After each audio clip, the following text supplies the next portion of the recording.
राज्यातील पोलीस झोपलेल्या अवस्थेत सरकार अडचणीत आल्यावर विशिष्ट वकील समोर येतात। जयंत पाटलांची जोरदार टीका। शिवसेना ठाकरे गटाचे पक्षप्रमुख उद्धव ठाकरे यांनी बदलापूरच्या घटनेच्या निषेधार्थ महाराष्ट्र बंदची हाक दिली होती। मात्र या विरोधात वकील गुणरत्न सदावर्ते यांनी मुंबई हायकोर्टात याचिका दाखल केली। या याचिकेवर हायकोर्टात झालेल्या सुनावणीत कोणत्याही राजकीय पक्षाला बंद करण्याची परवानगी नाही। जर तसा कोणी प्रयत्न केला तर कायदेशीर कारवाई करा असे निर्देश मुंबई हायकोर्टाने सरकारला दिले। यानंतर आज महाविकास आघाडीकडून 1 तास निषेध आंदोलन करण्यात आलं। राष्ट्रवादी शरद पवार गटाचे प्रदेशाध्यक्ष जयंत पाटील यांनी इस्लामपूर मतदारसंघामध्ये सरकार विरोधात निदर्शने केली। बदलापूरमधील घटनेवरून जयंत पाटील यांनी राज्य सरकार आणि पोलीस दलाच्या कार्यपद्धतीवर जोरदार टीकास्त्र डागले। छत्रपती शिवाजी महाराज चौकात तोंडाला काळ्या फिती लावून महायुतीच्या सरकारच्या विरोधात ही निदर्शने केली गेली। महाविकास आघाडीने पुकारलेला महाराष्ट्र बंद मुंबई उच्च न्यायालयाने बेकायदा ठरवल्यानंतर हा बंद मागे घेण्याची घोषणा आघाडीकडून रात्री करण्यात आली। बंद मागे घेण्यात आला असला तरी तोंडाला काळ्या फिती लावून महायुती सरकारच्या विरोधात जोरदार निदर्शने केली गेली। जयंत पाटील म्हणाले की सध्या महाराष्ट्रातील पोलीस झोपलेल्या अवस्थेत आहेत। सरकारचे ऐकल्याशिवाय ते काही करत नाहीत। कोणती घटना घडली की सरकार पक्षाकडून कोणाचा फोन येतो का याची पोलीस वाट पाहत आहेत, पण सरकारचे ऐकून देखील काही पोलीस अधिकारी निलंबित होत आहेत। त्यामुळे पोलिसांनी सरकारचे किती ऐकायचे हे लक्षात ठेवावं असंही त्यांनी म्हटलं आहे। घटना घडत आहेत त्या बाजूने आता काय वाटते, लोकांनी काय बोध घ्यावा आणि पुढे महाराष्ट्राचं सरकार हे महाराष्ट्रातल्या या सगळ्या महिलांच्यावर बालिकांच्यावर जे अत्याचार व्हायला लागलेले आहेत। शियाला परवा कोल्हापूर जिल्ह्यात घटना घडली, त्या मुलीला तर ठार मारण्यात आलं। यासारख्या गुन्हे थांबवणं पोलिसांना शक्य होत नाही आहे। पोलीस खात्याचं काम व्यवस्थित होत नाही आहे, हे वारंवार पुढे येतं आहे।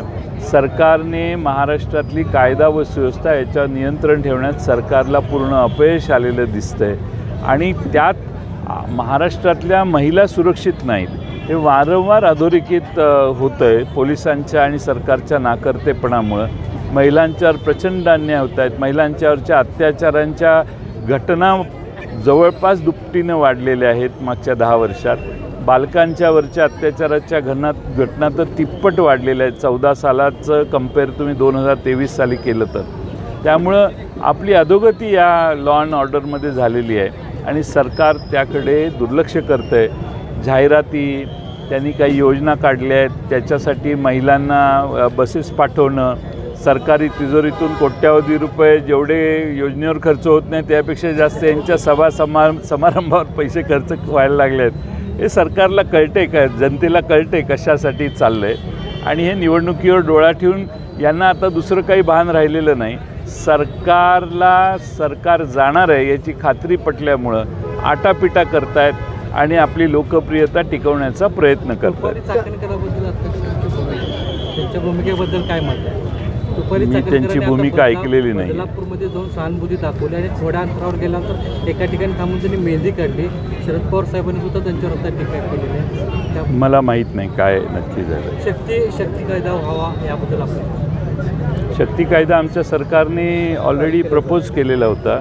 सरकारने दिल्लीला गेलेला आहे, पण केंद्र सरकारने अजून त्याला मान्यता दिलेली नाही। म्हणजे राष्ट्रपतींच्याकडून जो शिक्कामोर्तब व्हायला पाहिजे ते अजून झालेलं नाही अशी माझी माहिती आहे। काल समरजित घाडगेने आपल्यात प्रवेश केला, असे आणखीन किती इच्छुक आहेत का प्रवेश? हळूहळू दिसतील ना। आता सगळ्या आधीच प्रेडिक्शन करणं योग्य नाही।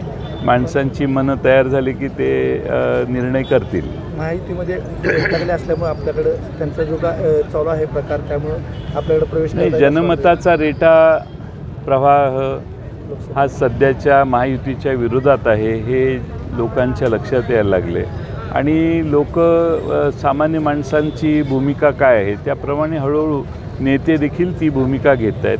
काल समरजित घाडगे यांनी तिथल्या जनतेला विचारून निर्णय घेतला आणि जनतेने त्यांना कौल दिला की तुतारी घेऊन पुढची निवडणूक लढवा। Bureau report, SBN Marathi, Sangli.